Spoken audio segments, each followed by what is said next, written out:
Alright guys, what is going on? We are back for another video, and today we're going to be working on the 240SX.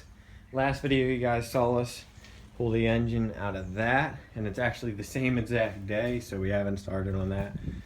But what we got going on today is we got a lot of engine bay work to do.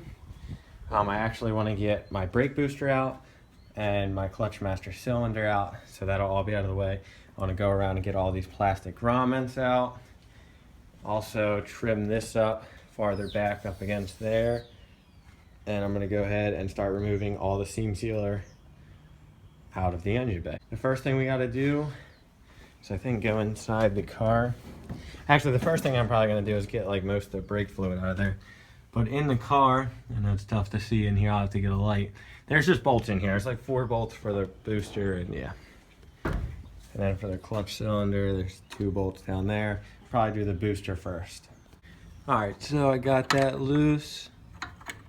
Go ahead and just get it undone.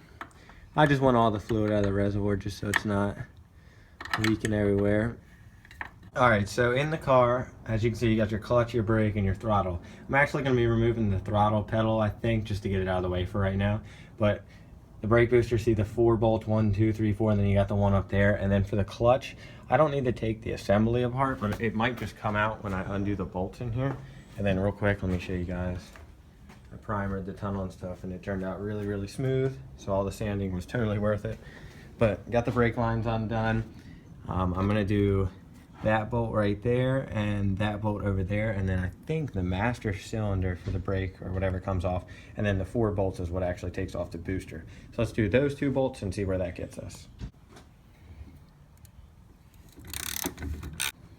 Alright, so first, this little bracket is like in the way. Alright, that's off. There we go. Master cylinder is out. Alright, so now the master cylinder is off. And now we have to get the brake booster. So cut that zip tie real quick.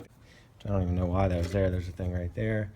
So now we got to take our little clamp. Go ahead, move that back. Alright, so to get the booster off, like I said earlier, you get all 4 of those bolts. That's the last one. Get your hose disconnected. Brake lines are in the way, but that's alright. And you should be able to just pull it right out. It's kind of a little bit of a wiggle. Oh, you know what? I might have to undo the top piece, which is the master cylinder thingy itself, or whatever it's called. Yep, I gotta undo that up there that you guys can't really see. It's like what connects to your brake pedal that pushes it. So it actually just turned out to be a pin. So I'm going to take my little hook tool and put it right on it. It's kind of hard to get to, and just give it a good tug. Came right off. So there's your pin. Alright, so push that all the way through if I could get it. And there it is. So now that that's out, there we go. Alright, so the brake booster is out. Got it right here. Just gonna sit that down on the ground. That's not too important. I mean, it's important, but I got the master cylinder up there, protected by a cloth or whatever. So as you can see, now for painting and everything, much easier getting the brake lines out of the way. Now I gotta get my clutch master cylinder off, so same thing, 2 bolts and then the piece on the inside. Alright, so clutch cylinder, master cylinder, almost out. Oops. There it is. And I'm keeping the line on it because the whole line's being replaced anyways, because I'm going to 350Z trans.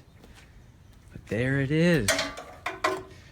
So you got your clutch master out, brake master, and your brake booster. But yeah, so definitely gonna be so much better, so I can clean all that up and paint back there, and I gotta weld this hole shut and all that, so definitely gonna make much more room for that. Okay, so I kind of decided just to take the whole pedal boxes out completely, throttle, brake, and the clutch pedal, and I have them laying on the ground right here. You know, I figured I have the whole interior stripped So I might not pull these out and also clean those up, so when they go back in, it'll be nice and pretty looking. As you can see, it's completely pulled out now. This car literally went from, you know, I was just gonna 1JZ swap it the basic way, you know, buy the kit, basically get a harness, intercooler pipe, ECU, and plug it right into the chassis harness. And I don't think I've told you guys yet, but I'm sure you noticed that there is no chassis harness. So what's going on is I'm gonna be getting a wiring specialist harness still, and I kept the whole harness that I pulled out. And what I'm actually gonna be doing, because there were so many things that were just not gonna be used, and this car I really do, you know, wanna try to progress and progress and progress. And at the limits I'm gonna be doing it, you know, I really don't need a radio and stuff like that. So I was thinking, I'll just rewire the whole car. And then I was like, I don't need to rewire the radio and stuff. So what I'm going to be doing is just getting a switch panel, you know, making a nice dash like panel, have a nice switch panel, you know, fuel pump, ignition, ECU power, like wiper blades, stuff like that. The stuff that I need, and everything else is going to be gone on this car, you know. And it's just going to keep things really simple. And wiring is one thing that I'm not really good at, but I'm happy to definitely learn and take you guys along on the process of doing that. So yeah, this car, I just had to explain that real quick, that there's absolutely like no wires in this car. They're all pulled out. And yes, I am still gonna have brake lights and all that. But yeah, I think I didn't tell you guys that, so. But that's definitely the plan. If I wanted to, I could still put the chassis harness back in here. It's unplugged and everything, but not gonna do that. And yeah, the ignition and all that's still there, so I'm gonna actually have a key to start. I'm not gonna do a push button start. All right, so one thing I went ahead and did real quick was put the dash bar back in, just because I don't like this steering wheel dangling around like at all. It just bothers me. I know it's not really probably hurting it, but you know, why let it do it if you can prevent it? So all the clutch pedals are out, the booster and all that. I got it all sitting over here. All these interior pieces I have. Most of them are going back in the car. You know, some people would normally sell this stuff, but I kind of like just having it around in case I ever want to do anything with any of it. And then you guys can see where I had the wire tucked, how I had like this all sludge hammered up and just looks gross. So I'm gonna try to my best, oops, it's not focused. I'm gonna try my best to unbend all that, and I gotta bend this back, and I gotta like cut this out and get a plate ready to weld into there. But I'm gonna try my best to make this look kind of good again. All right, so I got my angle grinder, and I unbent it as much as I could.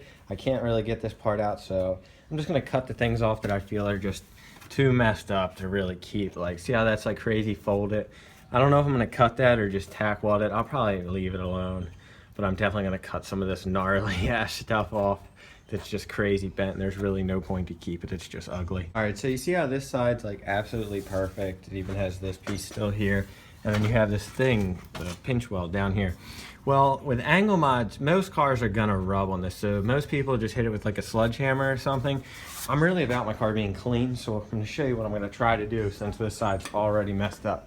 So I cut this part out, and you see how you have the seam? Basically, it would have stuck out like that and then been spot welded on the top. So obviously I'm gonna go back, you know, and stitch weld this like 1, 2, 3, 4, whatever, etc. So this part is smashed in. I'm gonna go ahead and try to bend this back out. Go ahead and cut this off and then get it all the way like that, and then go ahead and stitch weld it. All right, so I just finished up. I haven't welded it, but as you guys can see, grind it all the way down to there. And if I just left it like this, that would not be good. It would probably start to split because there's no more spot welds. But I'm gonna go ahead and tack that all the way up. And I'm honestly actually really happy, because that is gonna make me avoid angle and rubbing issues, because I already cut the front out and this was the last part. I used to rub like right here, but that was because I was running like 19s, and I'm not gonna be running 19s anymore. So yeah, if I have to beat it in a little bit with a hammer, that's okay. But this is definitely great. At least when I beat it in, it'll still be a lot stronger than it used to be. All right, so as you can see, that's what I went ahead and did. Got the stitch welds or tack welds right there. And then down here it got a little rougher because the metal was just so destroyed. But I still got it strong, and then down here I was able to lay a strong bead, just because the metal was a lot better. Up here it was just so gapped. But it's definitely strong. It's at least as strong as the spot welds, put it that way. So yeah, I'm definitely proud of that. And then over here, this side's perfect, but I know I'm gonna have the same problem with the angle, and I don't wanna have to smash it in. So I'm gonna come over here and do the same exact thing, cut all this out, and start tack welding it. All right, so just finished up this side. As you can see, you got the little tacks all the way down, basically just like spot welds. And then down here on the thicker part, I laid pretty decent bead, definitely strong. I'm gonna be stitch welding all these seams in here. I might go ahead and clean them out today, but I don't know yet because I kind of want to drop my subframe to do that because you can see all those. I'd probably rather wait. Melina's clutch line is actually supposed to come. Let me go out front and see if that got delivered when I was doing this. All right, so her clutch line did come in. I guess we're gonna go ahead and start on this. All right, so, excuse the noise. Here's her clutch line right there. Looks really, really good quality. I can't wait to get mine all over. I'm gonna get all my brake lines and stuff from them. But yeah, so that looks good. So first thing we gotta do, I'm gonna go ahead and get this line, get that line undone. And I was thinking, I was like, oh, I'll just drive in the garage, move my car out. And then I realized it doesn't have a clutch and I'm all alone, so I can't push it. So it looks like I'm doing this in the yard. So I'm gonna get that line off and then I'm gonna jack the car up and get the other line. All right, so car's jacked up. For everyone who always yells at me for never having a tire under the wheel, there you go. Sorry I'm out of breath from jacking this up, but there you go. Safety first.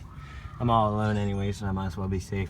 So I just gotta crawl under there, get it undone. I can't really record because I'll be smushed under the car, but slide under there, lay a blanket down so I don't get too muddy and try to get this hooked up.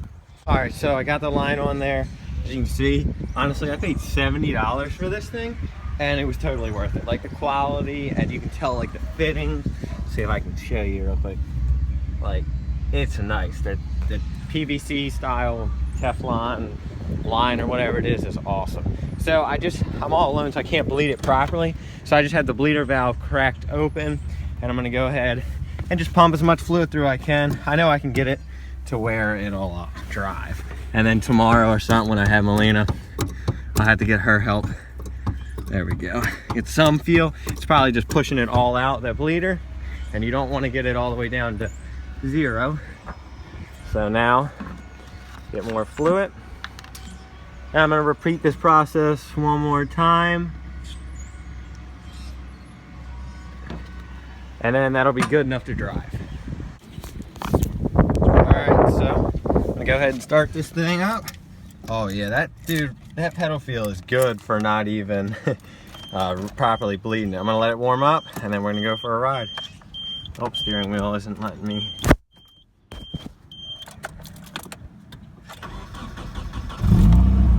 Let her warm up.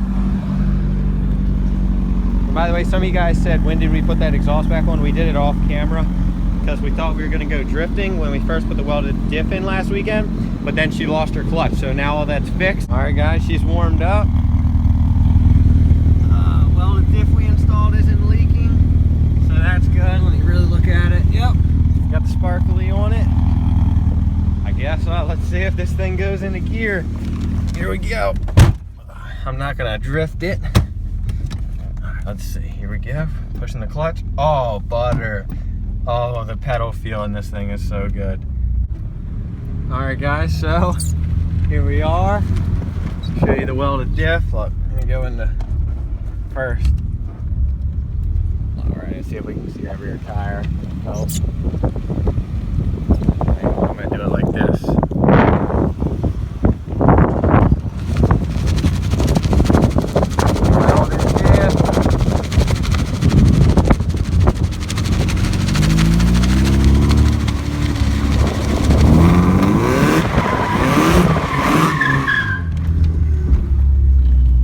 So I know she'd be really mad at me if I absolutely drifted this thing like I really want to right now. Like I'm leaving on camera right now. This is immediately after. I would seriously love to show you guys because I know this thing's gonna drift so good. I would love to put it in second and whip the shit out of it right now, but I'm gonna be nice to my girlfriend because I love her. I'm gonna let her be the first person to drift this completely, and hopefully that will be tonight. So I hope you guys enjoyed this video. Both 240s, both 240s. My 240 is far from working again. Sorry, I meant to say like both 240s are doing good. So yeah, hope you guys enjoyed this video, and we'll catch you next time.